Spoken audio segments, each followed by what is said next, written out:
Appetite for Life, The Biography of Julia Child by Noël Riley Fitch. The book's dedication reads, "For my sisters Lynn and Gail, and for my husband Albert Sonnenfeld, with whom I share the joys of the table." And it is preceded by a quotation from Thomas Jefferson, "I too am an Epicurean." Part 1. Western Pioneers and Blue Blood. Chapter 1. Beginnings. How like autumn's warmth is Julia's face. Paul Child, August 15, 1945.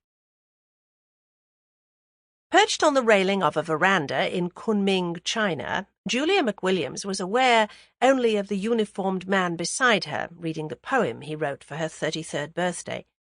She stretched her very long legs out in front of her, crossing them at her ankles, so Paul Child could see what he would later call my beloved Julia's magnificent gams. She barely noticed the formal gardens beyond the porch, or the miles of rice paddies stretching toward Kunming Lake, nor did her gaze settle on the mist-shrouded Shangri-La of temples carved into the rock of West Mountain. It was his voice that captured her, each word he read a note weaving a melody through her heart. "The summer's heat of your embrace melts my frozen earth." The cotton dress clung to her slim 6'2" body. Here she was in China, a privileged girl, seeking adventure, even danger, in the civilian opportunities of World War II, and she had found it not in the registry of the Office of Strategic Services, nor in the backwoods refugees' city of Kunming at the end of the Burma Road, but in the urbane, sophisticated, multilingual presence of 43-year-old Paul Child. They talked all evening, his intellect challenging her, his experienced touch awakening her. In the last China outpost of Lord Mountbatten's command, surrounded at sea by Japanese forces, warplanes droning in the distance, Julia McWilliams felt alive.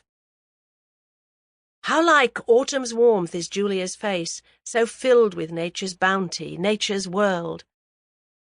The cadence of his voice, reciting his sonnet to Julia, intensified the air of anticipation between them, dimming for the first time the news they had received that week of the dropping of the atomic bomb on Hiroshima and Nagasaki. Russia was invading Manchuria to the north. Just hours earlier they had heard of Japan's surrender and knew the world was changing for everyone, not just themselves. "I cast this heaped abundance at your feet, an offering to summer and her heat." Sample complete. Ready to continue?